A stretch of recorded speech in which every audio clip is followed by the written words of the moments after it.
ورحمۃ اللہ وبرکاتہ۔ آج ہم بات کریں گے اذان کے وقت شیطان بھاگتا ہے، اس کے حوالے سے یہ اکثر سوال پوچھا جاتا ہے، تو اس کی یہ صحیح سند کے ساتھ حدیث موجود ہے صحیح مسلم کے اندر 857۔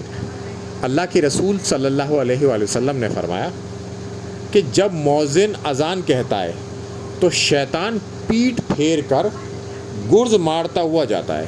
اب یہ گرز جو ہے نا وہ ریا خارج ہے، کہ وہ ریا خارج کرتا ہوا بھاگتا ہے، اور اسے انگلش میں FART فرٹ کہتے ہیں۔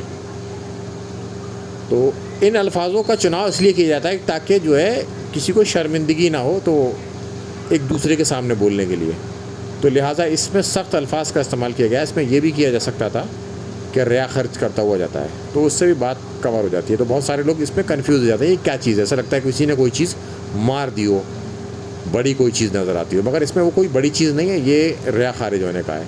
مگر لفظ ایسا لگتا ہے کوئی بھاری سا لفظ ہو، یا یعنی کہ کوئی مارنے کی کوئی چیز ہو، چلانے کی کوئی چیز ہو، کوئی ہتھیار ہو اس طریقے کا، اس اعتبار سے یہ نظر آتا ہے۔ السلام علیکم ورحمۃ اللہ وبرکاتہ۔